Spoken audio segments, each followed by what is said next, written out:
Welcome to this episode of the Greater Phoenix Chambers podcast, Let's Talk Business Phoenix, with me, your host, Todd Sanders, President and CEO of the Greater Phoenix Chamber. In each episode, we tackle important issues and subjects affecting our businesses, our community, and the state today. Through relevant, timely topics, this podcast serves as the business community's voice with the mission of championing business growth, identifying problems that restrict economic development, and conveying community leaders to move Phoenix forward. Let's Talk Business Phoenix was produced in partnership with Ideas Collide, an agency offering a full suite of custom marketing solutions for your brand's unique challenges. Make a connection at ideascollide.com. All right, well, welcome back to the podcast. We have a really good podcast today. We're going to be hearing all about Luke Airforce Base, and of course, the Luke Air Show. We're really excited today to have Lieutenant Colonel Shawn Walsh and Major Paige Blackburn, who are going to talk about the air show, all things Luke, and a lot more. But before we get started, why don't we have you all introduce yourselves? So tell us a little bit about yourself, and then something that if we went on the site at Luke, we wouldn't find on your bio that'd be interesting. You got it. Thanks for having us, Todd. We're really excited to be here. A little pressure on us now to put on a really good podcast, but we're excited for the air show coming up. My name is Lieutenant Colonel Shawn Walsh. I go by Motor, so feel free to call me Motor. All right. If you want to. I'm the air show director for Luke Days 2024, our first air show in 6 years. I've been in the Air Force for 20 years. Prior to this, I was the commander of the 425th Fighter Squadron, and I've been at Luke for about 5.5 years. Absolutely love Phoenix. Love the area, and we're really excited to present this air show to the community. Something that you wouldn't find on my bio, you actually asked me about it beforehand, right, was how I got the call sign Motor.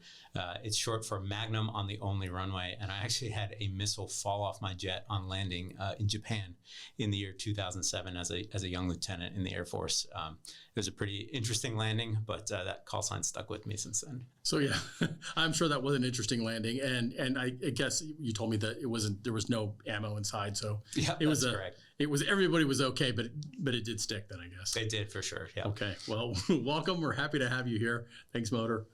Paige. Hi. Yeah. Thanks for having us today. It's kind of finally nice to be at the point where we can start talking about the air show rather than just deep in the planning of the air show. So excited to be here. Major Paige Blackburn. So I was born and raised in Alaska, and I've just been a civil engineer in the Air Force ever since college. And so here at Luke Airforce Base, normally I'm just taking care of the facilities and the airfield. Which is a lot to begin with. Which is a lot, yeah. So our squadron really kind of holds the base together physically. But yeah, for the air show, helping out as the chief of ground operations to make sure that everyone has a smooth crowd experience, right, from when you enter the air show to when you exit. So something about you we wouldn't know. Oh, okay. You might not find out my bio. Okay. But if you were to Google my name, you'll see that I was a professional discus thrower for track and field. Competed at 2 different Olympic trials in 2012 throwing the javelin and the discus, and then 2016 throwing the discus. So yeah, now I just play rugby for fun. Okay. Turns out that team sports are a little bit more fun. So than just throwing the discus. What's the key to discus? Ooh, how to be relaxed while having your most powerful movement, right, in athleticism, because that's really what creates the separation between like your legs and where the discus is placed. Right. So kind of that big catapult action. Well, calm, relaxed, and power. Okay, we got that. Yeah, it's a hard combination. Excellent. Yeah. It would be, yeah. Maybe oil and water. Some golf maybe in there with the concentration. Exactly. Well, obviously, anybody who's been here for more than 10 minutes, Luke is something that we all know. We're all really grateful that we have Luke here. But let's delve into that a little bit. Tell us a little bit about the history. I believe that I learned that Phoenix actually sold that land to Luke for $1 or rented for $1. I'm not sure which one it is, but maybe talk to us a little bit about the history of Luke and the mission. Bet. So Luke's been around, I believe it was 1940-ish is when the airfield opened, and it was one of the largest training bases for World War II pilots. It's been open ever since, and the mission has continued to evolve as we go. Right now, Luke's home to it's the largest F-35 fighter training base in the world, and we have 7 F-35 units. We've slowly transitioned over the last few years from the F-16 down to the F-35. We used to have 8 F-16 squadrons. We're down to 1. and they've been replaced by F-35 as the Air Force moves into the next generation of combat air power with the 5th gen F-35 fighter. And we were talking a little bit about the two airframes for people who don't necessarily know the difference. You said it's almost like going from a typewriter, F-16, to an iPhone 15, F-35. Is that correct? That is my personal analogy, but yeah, absolutely. From the F-16, an aircraft that was originally fielded in 1980 and still flying today, now 50-year-old. It's a wonderful airplane. It's reliable. I've been flying it my whole career. But to go from an F-16 to an F-35, in my opinion, is like going from a typewriter to an iPhone 15, where everything is just built into the system, far more technologically advanced. And the F-35 will carry the United States Air Force and our military for many years into the future. And managing this basically major city as the work that you do to keep everything together. Talk to us a little bit about that mission.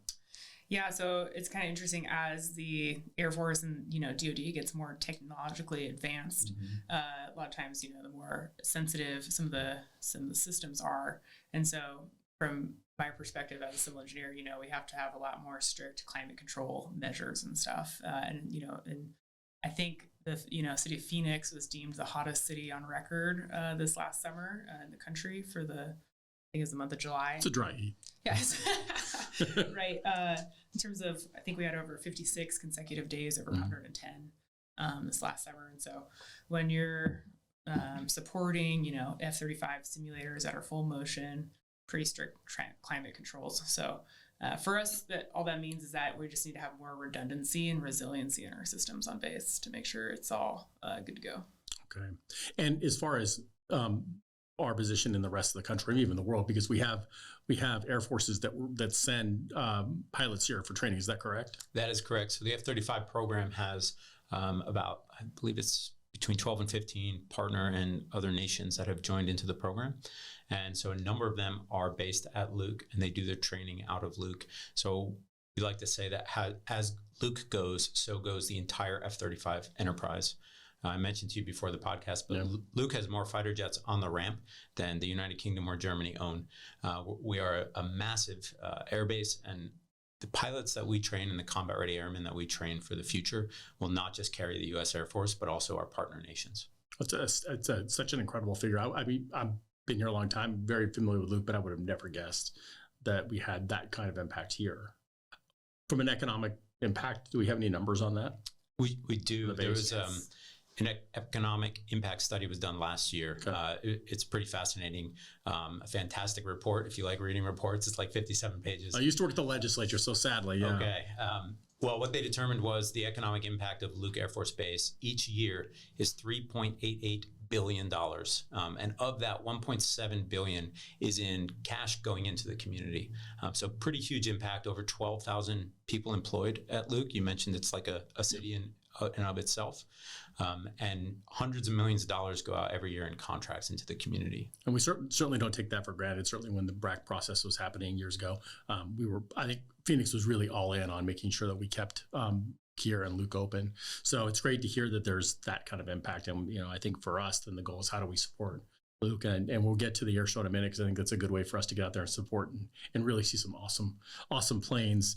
Thinking about sort of looking around the corner at what's next. Where will Luke be in 5 or 10 years? What are your thoughts there?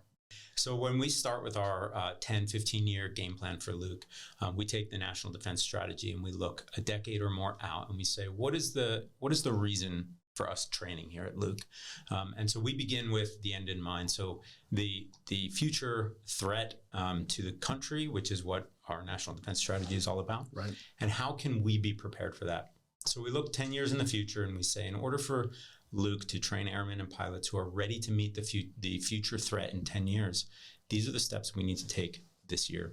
And so things that are evolving are things like airspace, the number of training sorties that we do.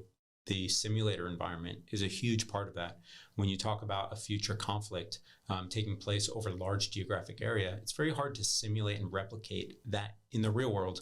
So we have a really wide array of simulators available to us that increases our training.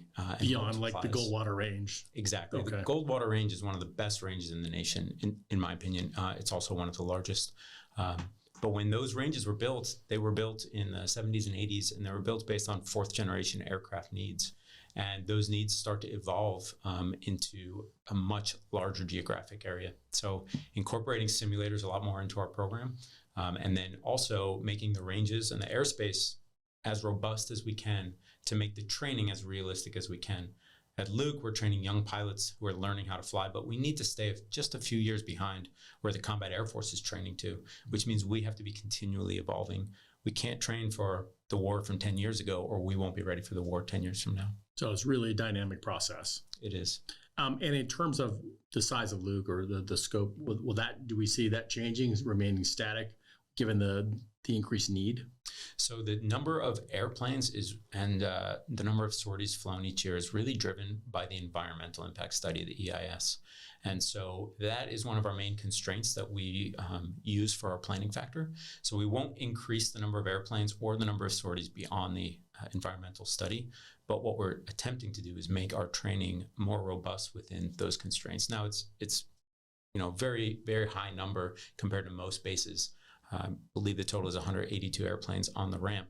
As I mentioned, one of the largest combat air forces in the world just at Luke Airforce Base. And by comparison, the next largest F-35 base would be Eglin in Florida at 64 airplanes.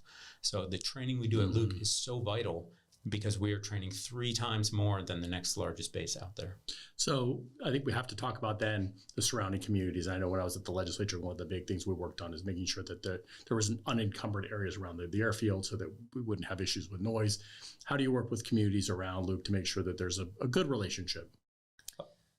Yeah, so at Luke, we have a whole office set up just for that purpose. It's called the Community of Initiatives team. And so working with the local municipalities off base, if you're getting a project approved, through the city of Glendale, that's, within a certain radius of Luke Air Force Base, that project documentation is actually going to go to the base as well for review and a comparison to our, environmental impact study, and just make sure that the new construction is going to be able to coexist with the operations at the airfield. So we actually kind of have an approval process built in with the surrounding communities. So it's really great. So a very intentional process. Very intentional. It's not just like we're just going to fly some planes and hope it all works out. It's very intentional about what it means to the local community, what those contours look like. Correct. And if you look at just a Google Earth view of Luke and you line up the runways, you'll find there's really a large oval around the base. And that area has been protected by the city through legislation. So you won't find homes, churches, schools inside of that because those are our noise contours. And so there's a lot of industrial buildup in that area. You see a lot of warehouses, some farmland. And that is really the community protecting Luke, allowing Luke to stay open, which is fantastic. And we really appreciate it. No, absolutely. It's so critical to make sure that stays that way. And I mean, anytime you want to fly over my house, I'm fine with that. I think that'd be great. You say that the first time. No, trust me. Okay. So before we get into the air show, I do want to talk a little bit about workforce. In Phoenix, and I'm sure you all have heard this, we have more jobs than people. And the big challenge, too, is finding people who are qualified for some of these critical jobs out there. People coming out of the military. I mean, I can't think of more qualified people. I think engineers and pilots, people who can put on large-scale events. How are you preparing people who are coming out of the military to go into the workforce? And how can the business community be a part of that transition so we can successfully move people into the workforce and the civilian side? Yeah, I think I can take that one. So the Air Force has a program called Skill Bridge, and any business off base can apply to become a Skill Bridge associated business. And what that allows is if there's an airman, big A airman, right, any rank, any career field, getting out of the Air Force, planning to get out of the Air Force, if that individual applies for Skill Bridge, they essentially get approved for a 6-month internship with any business that is a part of the Skill Bridge program. So if a business was, get involved in that program, now they're available for airmen who are transitioning out of the Air Force to be able to do an internship at that business, right?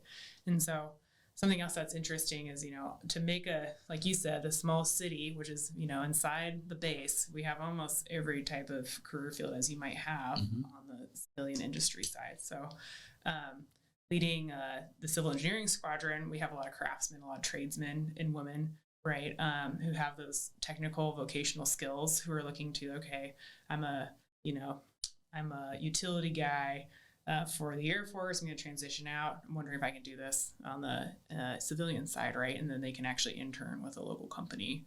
And then at the end of that internship, the company, can say, hey, like, it's been great, but we don't have a position for you right now. Sorry. Or like, hey, this has worked out really well. We'd love to hire you on at the end of that internship, right? So that's been a great partnering mechanism for members at Luke Airforce Base.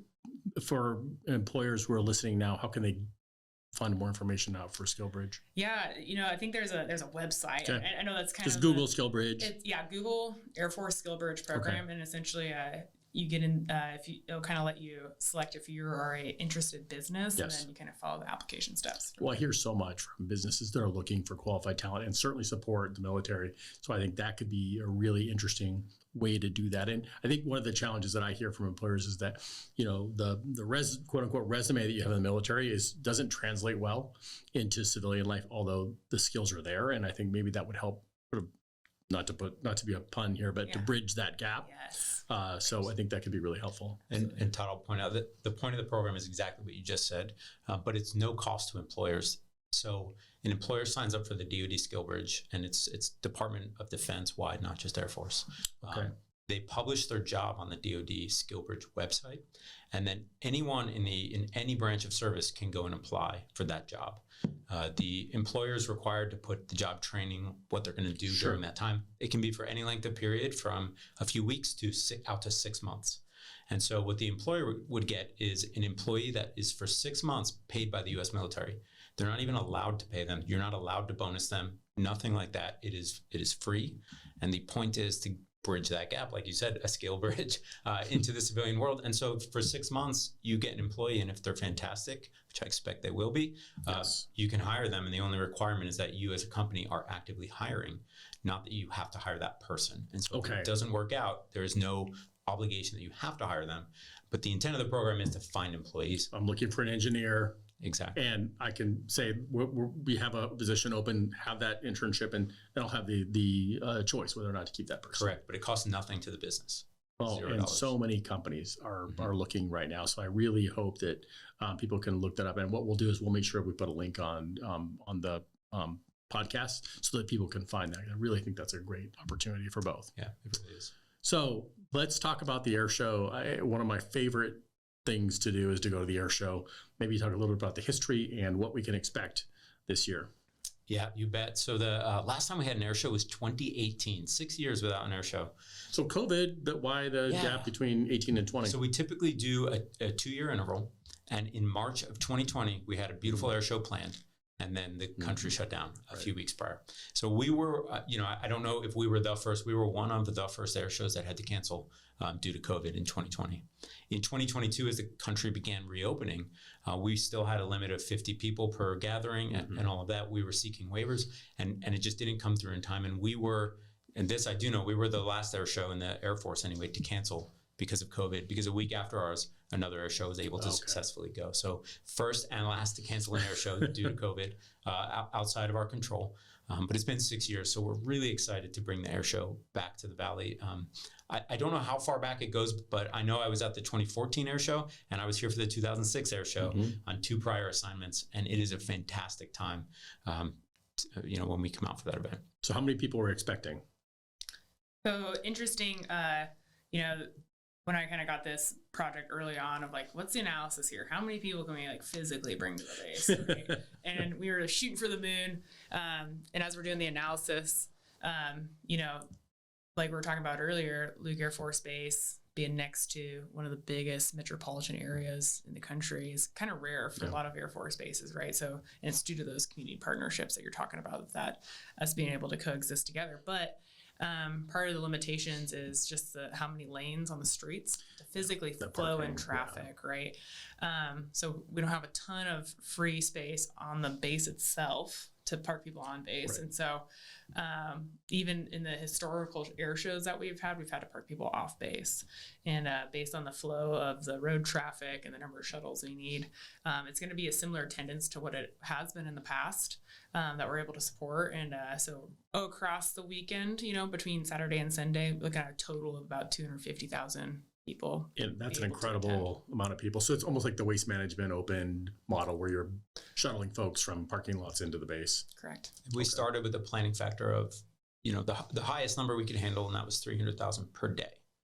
And then we work backwards to what can the roads handle, which is really the restriction there. Fortunately, we're in Glendale, and every weekend they host Cardinals games, Taylor Swift, They're good at that. The Super Bowl. They're fantastic at that. And shortly after our air show, they have the Final Four. So they'll be managing the roads, and they're helping us out with this. And so we have a lot of confidence that the flow of traffic will be smooth in and out of the air show. Okay. Based on those numbers, 250, 300,000.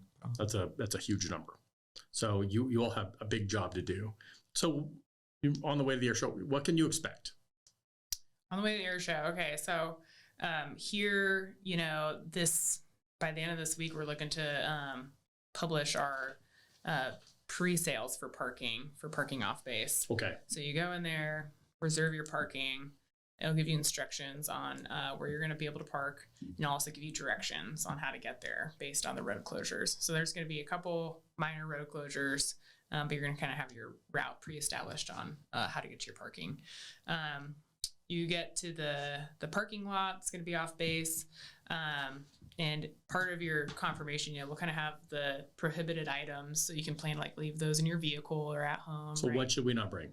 Yeah, so some are obvious, some are not so obvious, right? So, definitely if you're a concealed carry kind of person, you're going to leave your weapons at home or in the car. And then, we're not going to be able to have people bringing in, coolers and things like that. You're going to have to leave those at home as well, just purely because we're going to be putting folks on a shuttle, right? Yeah. And so you got to, whatever you're bringing with you, you got to plan to step onto a bus and take a short 5-minute ride to the show. So that's kind of the big logistics there. We'll have security lanes in the parking area. So you'll step out of your car, go through security there. Once you're on the bus, then you're straight into the air show, dropped off. The air show space is very large. We'll have the maps out on the website, lukedays2024.com. Great. And so reference the website. It'll show you the best flow of traffic, which streets will be one way, what the best way to get to your assigned parking lot is. And it is important to note here that the event is free, but parking is a charged item. We're parking off base, and there's, as you can imagine, an event of this size, there's a lot that goes into putting it on. Luke doesn't make profit on this event. We just host it as an open house. However, the parking will be paid, but the event is free. So to that point, given that it is such a massive event with 250,000 people, is there an opportunity for members of the community to participate or pitch in?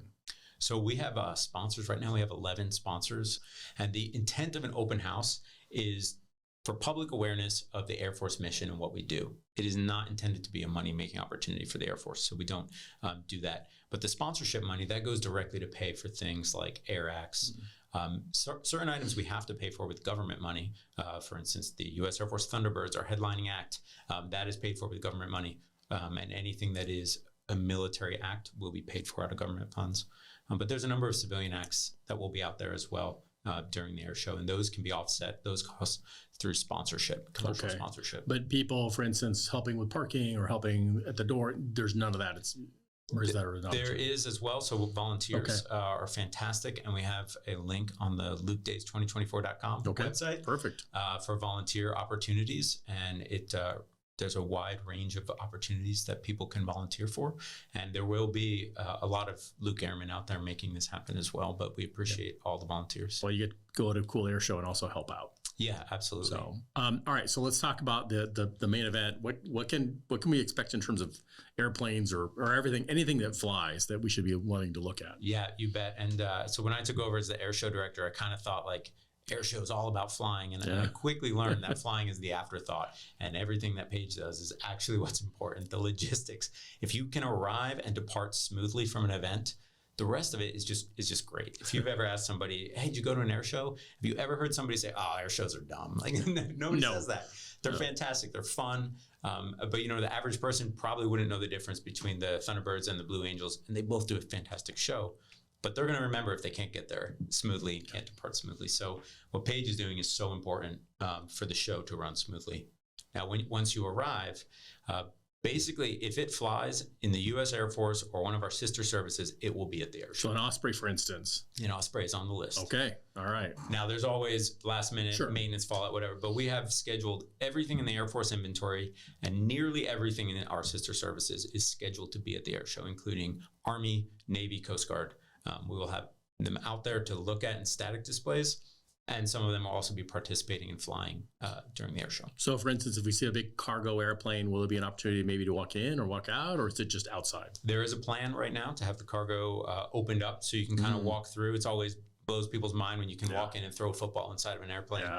So that will be opened up out there. But as I said, real world events would always trump that. And if there's ever an airplane that gets pulled from an air show, it's usually a cargo airplane because they need it for real world purposes. But they are planned to do that. To give you some context, like looking at historical shows, yes. My turnover was like, here's the old map, right? And then I was like, okay, create a new map with a layout. But for this show alone, we already have like 55 different types of aircraft, and majority of those being military aircraft. So pretty wild. And comparing to historical aircraft, I'd say we're probably at least 30-40% more planes on the ground for the actual ground display, right? Which is like we were talking about earlier, like the planes in the sky, right? People kind of think like, oh, that's what we're here for. But you're actually going to be able to get more up close and personal with the planes that are on the ground. So we're really excited just for the ground displays that we're going to have out there. So most unique airframes you're going to have out there? We will have a U-2. That is always really interesting to see. Yep. If anyone will be out there when it arrives, I believe it's Thursday when it arrives, it's really neat to see a U-2 land. They come in, the pilot can't see the runway, so they have a chase car. Another pilot out there driving a race car next to the plane. Have you volunteered for that job? No, I have sat in the seat, though, and it's pretty neat to do. And they call it out 5 feet, 3 feet, 2 feet, and they touch down. But what's even more interesting is when the U-2 comes to a stop, it falls over on the wingtip. Because it only has there's no wheels. There's 2 landing gear, one in the front, one in the back, and it just tips over and lands on its wingtip. Really, really That's neat. hard to imagine. But seeing a U-2 up close and personal is always kind of, it's just such a different airplane. It's really neat. We'll have helicopters out there from the Coast Guard, the Army. Singapore is bringing in Apache. Lots of different helicopters to see. We'll have the Luke Museum is bringing all kinds of vehicles, helicopters and ground vehicles, historic vehicles. And we'll have some historic aircraft out there as well. They even plan to have the Frank Luke Museum. They even plan to bring out an actual replica to scale of the USS Arizona there on site, and it's over 100 feet long. Like it's pretty big and it's still interactive, but it's to scale, and it's going to be out there on the That's awesome. on the ramp. Yeah. And Frank Luke is our namesake for the base. That's right. Right. Yeah. And hopefully you all know this, though. We're getting a new USS Arizona. I had heard that. Yes. So we're actually going to have a kickoff here in a couple of weeks. So we'll invite you all to come to that, meet the commander, and enjoy with us. But to have that there is really spectacular. Yeah. And for the flying portion of it, as I said, the headliner is the U.S. Air Force Thunderbirds, the F-16 demonstration team. It's fantastic performance if you've never seen them. But we also have the F-35 demonstration team. Obviously, being the largest F-35 base, it makes sense. It's a really cool performance. We also have the A-10 demonstration team coming up from Davis Mountain. We have a C-17 demonstration team. We have something that no other air show has, maybe if they've done their own, but we do what's called the Combined Air Ops Demo. And it is some of our own airplanes flying in a kind of a simulated combat scenario where we have things blowing up on the runway. We have people taking down the airfield, jumpers coming out of airplanes with jets going by. It's a really cool experience to see that, and you won't see that at other air shows. You both pick very small jobs to to do. Well, it sounds like it's going to be an incredible weekend. Is there any educational outreach that you're doing as part of the show? Absolutely, yeah. So on Friday, we're actually having the practice show. And it's going to be kind of an exclusive event, and it's really focused on, our students in the local community. So we have over 1,000 students within the West Valley and Phoenix coming on base on school field trips. And we're going to have a STEM city fully set up, right? So a lot of displays focusing on like science, technology, engineering, math, and it's going to be focused on the youth, right? And try to get them excited about a future career in one of those industries, if it's in the military or not, right? And so the focus is to share some of those hands-on experiences with the students. That's really the focus for Friday, and community outreach to bring them on for free and share the base with them specifically on that day. Girl or boy that wants to be an engineer, and what does that look like, and how do you become that, and eventually run an air show? Yeah, we have a NASA display. ASU's coming out with all of their tech researchers and stuff, and all their fun gadgets that we're going to be able to see. We have, Phoenix Raceway is coming out as well. And we even have the Arizona Science Center bringing some displays out. Honeywell is going to be there. So very interactive. We're going to have some of the new cyber trucks on display as well. Right. So, and in addition to that, if you're, all that stuff is going to be there for Saturday and Sunday as well. So the public's going to be able to see all that stuff too. And then you have some military recruiters who are going to be bringing in some of their assets from across the country. So virtual reality simulators and stuff, like what does it feel like to fly a jet? You're going to be able to get into a simulated cockpit and see the monitor and see what it feels like to fly. So it's going to be pretty interactive and fun for all ages, I think. Everybody, I'd love to be there. I probably will. So Motor, going to you, thinking about the pilot side of that, how do you prepare for something like this as a pilot to be in the show? And then how do you maintain a safe environment? Yeah. Years ago, probably it's been over a decade, I was on the Pacific Air Force demonstration team. And that was a really cool experience. We got to fly around the Pacific, based out of Japan, went to air shows in Australia, India, Singapore, all over. And so when you're on a demonstration team, it takes a lot of discipline, a lot of focus. You're doing some of the same maneuvers that you've trained to earlier in your career, but you're now doing them 100 feet or 300 feet above the ground. When you see the Thunderbirds doing their turns over the base, most of those turns are just at full performance of the aircraft, so 9 Gs, which is about the limit of the human body anyway, but that is what the F-16 is limited to, is 9 Gs. And they're doing that. And they're doing it 100 feet above the airfield. And to put it in perspective, 9 Gs is 9 times the force of gravity. Right. When you're just sitting here, you feel like you're 1 G. So if your head weighs 20 pounds, under 9 Gs, it feels like it weighs 180 pounds. So it kind of presses you into the seat, and it's challenging. And you do a G-straining maneuver, so you stay conscious during that maneuver. And then you also have people flying, a couple inches from each other. So when you watch the Thunderbirds fly, just a few inches off each other's wingtip, it takes a lot of training, a lot of practice, and a lot of discipline for those types of maneuvers. I'm thinking of the discus, calm, yet incredibly focused with power. Yes. That is true. Right? And then in safety, from a safety perspective, you have 250,000 people, you have airplanes overhead, 9 Gs. How are you maintaining a safe environment? Yeah, so we have a representative called an air boss, and that is one of their main focuses is they control the airspace around the airfield during the air show. We have an FAA representative who is also out there, and safety is obviously one of our top focuses for the air show. So there are lines on the ground. Some of them are marked where you could even see them with a tractor trailer that the performers are using as references to get no closer than a certain distance from the crowd. It varies depending on type of airplane and the maneuvers that they're doing. But people will notice that even when it feels like the plane went over the crowd, it didn't actually go over the crowd.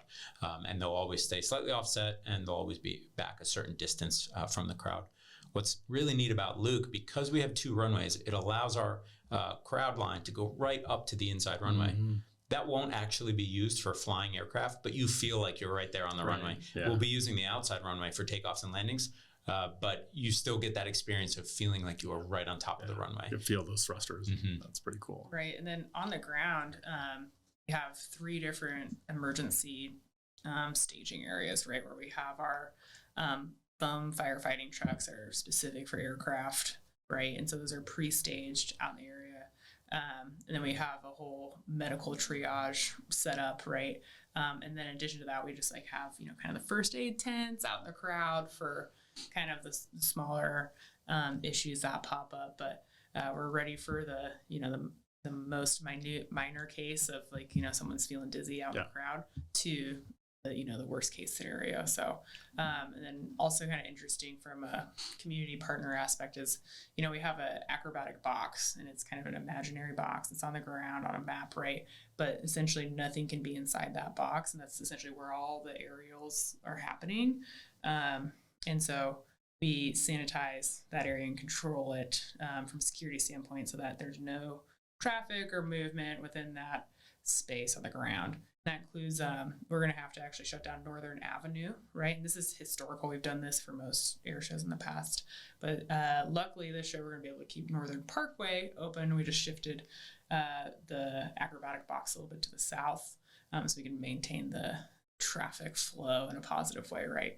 But yeah, so we have a lot of emergency response assets pre-staged, and we really control the space that the acrobatics are happening in. So it's keeping the public out of the way. And we have them both inside and outside the wire, the fence line of Luke. We have first responders on the outside as well as on the inside.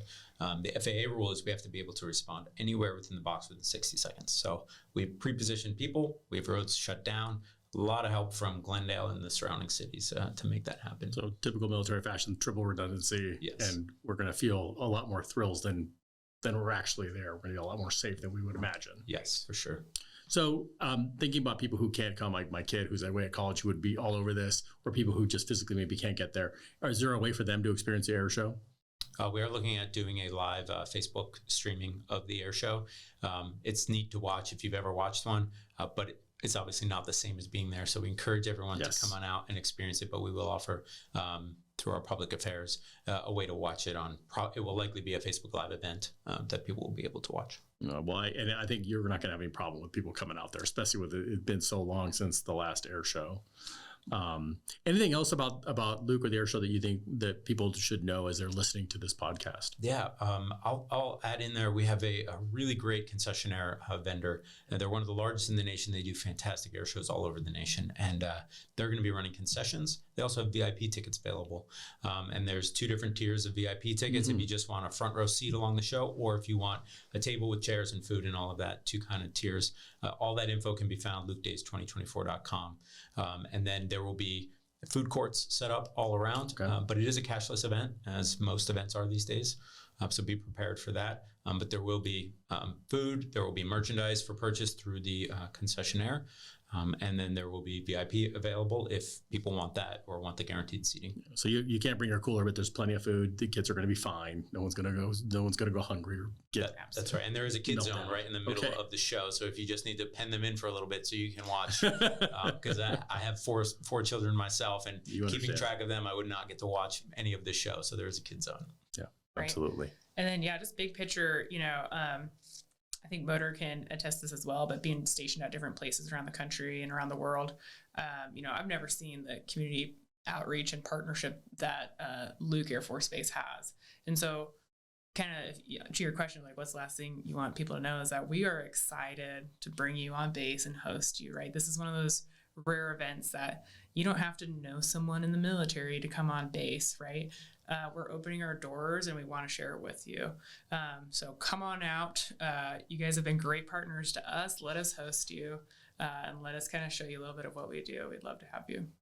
Well, it's certainly something that we'll be doing. It's such a great event and can't thank you enough. Before we go, we're going to do a quick lightning round. Okay. Easy, I promise. So we're going to go to the first one will be, what was your first job? I washed dishes at a little restaurant called Grapevine in New Jersey. Okay. And after a year or 2 of scrubbing dishes, I got promoted to pot washer. And so worked hard, and $5 an hour, I earned every penny of that. Yeah, what'd you learn? I learned that hard work does pay off. I worked pretty hard washing dishes. Eventually, I promoted all the way to busboy and then waiter, and that's where the big money was back then. It probably was a huge difference. It was, but no, it taught me a lot about hard work. I was probably 13 years old riding a bike to work when I first started, and that carried through to today. Do the kids believe this story? Yeah, they do actually. Okay. I tell them that they're going to have to do it someday too for $5 an hour. Sure, they're thrilled with that. Yeah. Paige, how about you? So my family owns some land in Oklahoma, and they do cattle and stuff. And I grew up. My parents were divorced, so I'd spend the school year in Alaska with my mom, and I'd spend the summers in Oklahoma. really bad deal. Like, why are you spending the winters in Alaska in the summers? Well, anyways, but they always put me to work when I was there. And so my first paid job, my dad paid me, like maybe a little bit more than $5 an hour, but maybe closer to $8 an hour. But, I painted 3 miles of fence by hand, doing like an oil-based paint on some cattle fence. And 3 miles. So, and then from there I was promoted. Got to do a house extension with him the next summer, and to put on a couple spare bedrooms onto his house from the ground up. And then, I was like, Dad, it's great coming down here to Oklahoma and stuff, but I think I might make more money in Alaska. So then based on that resume, I got a job with the school district painting schools during the summer. They always had extra hires and stuff. So I know I don't want to ask what you learned because obviously it's painting, but what did you learn beyond painting? Whew. Just like attention to detail, and then really how to be self-sufficient out there, like kind of planning the other supporting factors, right? Of like, okay, you got to go, if you're going to go paint fence in the middle of rural Oklahoma, you need to go out there and weed whack 3-foot gap underneath the fence so you do a good job, and also so you're not being bitten by chiggers and stuff. So just the attention to detail, and the work ethic. Yeah. So absolutely. So since we are talking the air show, favorite airplane, and it can be civilian too, but there isn't probably a right answer. Yeah. So, growing up as a thrower, throwing the discus and javelin at the Air Force Academy back in college, a lot of my peers and staff were always like these bigger people, right? You have like women who are 6 foot tall, you have men who are 6'8" plus and like 300 pounds like muscle. And so those are my teammates, right? And so some of them were restricted to what kind of aircraft they could fly once they graduated the Air Force Academy and stuff. And so some of my best friends fly the C5 and the C-17. And so I think those are probably my favorites just because I know that my pals are in there operating those jets. Nice. So. Are we going to have a Galaxy at the air show, C5? I don't know if it's confirmed. We've requested it. They did initially say yes, but that one is another one that is that'd be cool. Difficult to get. But it's a big plane. Yep. All right, favorite airplane? F-16, easy, hands down. That's what you flew. It is so versatile. It is one of the only really true multi-role fighters out there. Some airplanes do a little bit of each. The F-35 now is also a pretty multi-role, but the F-16 has done it all. It's been the workhorse and the backbone of the Air Force for almost 50 years. It is slowly retiring, and as will I. But it's a fantastic airplane. I love flying it. Absolutely. So given that you're, again, in the military, I think it's important to talk about leadership. How do you define leadership? I just finished rereading the book, The 21 Irrefutable Laws of Leadership by John Maxwell. And anything John Maxwell is good, but that one is especially good because it really hits home. Every single one of his 21 laws kind of hit home. The first one is the law of the lid, and that is basically you can't grow as your organization can't grow beyond your own personal leadership. And so if we're not growing independently, then your organization is never going to grow, and it will outgrow you before you outgrow it. So focusing on increasing my own personal lid of leadership has been a focus of mine for many years, and there's always more to learn. And so I'm constantly seeking to do that. This experience of planning a air show for a couple 100,000 people has been new and different to me, and it really has been interesting and has challenged me as a leader. And we'll see. Talk to me afterwards, and I'll tell you how it went. Well, interesting thought. You're kind of in the status quo mode. Your organization is going to be in a status quo, never being able to grow. So great idea there. For me, I guess my number one thing is I try to empower my folks. For those who are working under me, right, is giving them the tools and the mentorship and the freedom of movement to manage their programs, right, and try to support them, right, versus the micromanaging perspective, and try to teach them to fly if they don't already know how. So try to invest in them for the kind of second, third order effects. And then really at Luke Airforce Base, what I've learned is the importance of leadership, not just kind of, down the chain, but really leadership with your peers and being able to reach across to another organization and talk out an issue and figure out a way forward. So working laterally with other teams and then the communication to other leaders above you on base so that they're well abreast on developing situations and that, letting them know that we have a plan and we have some options going forward. But really the communication across the board and be able to leverage your peers and help each other out along the way. How about failure? Is failure an option when you have people below you? Okay. I have a fun story. I don't know how much time we have, but so this is a civil engineering story. So if you're here to listen about planes, maybe this one isn't as fun, but I was deployed. We had a construction team. We're putting up these like massive foundations for a radar tower. It's about to be moved in place. It's like 100-foot radar tower, huge, 15-foot deep foundations. And, the team's out there hustling, building the forms for this big concrete pour, right? And, we're just outside of Abu Dhabi, and there's just a ton of construction off base in United Arab Emirates. And so it's really competitive just to get concrete delivered. And they show up and they start pouring the concrete into these forms, and the forms completely blow out. And concrete spilling everywhere, and all this work that they did just completely was missed, right? And so we actually had to send the concrete truck over to like some other projects we had going on to use the good concrete that was left. And calling the concrete companies like, hey, when can we get the next delivery? And they said the only opening we have is tomorrow. Other than that, you're going to have to wait 3 weeks. So looking at our construction timeline, that was simply not an option. Based on, we're moving this radar tower so that the Emiratis can invest some money on that other side of base, right? And so we can't slow down billions of construction that this radar tower needs to move out of the way for, right? So talking with the team is like, hey, that was a failure, right? But like, what do we do next to make sure we're ready to go? And so 30 of us stayed up all night, building new forms, did a quick engineering analysis, like gave them a little bit better design, right? They kind of winged it from the craftsman level and then tried to help them out. And we started pulling some other assets in, and we kind of came up with a Christmas tree, like all kinds of lateral bracing on this 12-foot pour we were doing, right? And they stayed up all night and put this form together, and we were able to receive concrete the next day, and we're good to go. So I am not a believer that failure isn't an option, but it is what are you going to do about it, and how good is your planning, and what did you learn from it? Yep. So we stayed on schedule. Well, that's a great example of how you can use failure to make things better.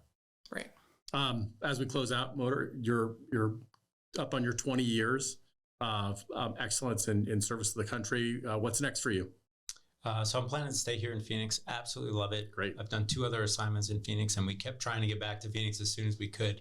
And once we were here, we decided to put down roots and stay. So my wife has opened a business here, just opened her second location, and it's fantastic. So I'll be staying local.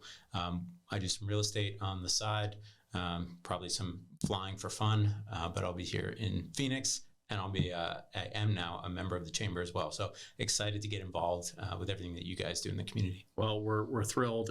We're thrilled for the air show. Thank you for all the work in making that happen, bringing it back to us, and of course, for all you've done for our country and Arizona. So we will look forward to seeing you in a very short time.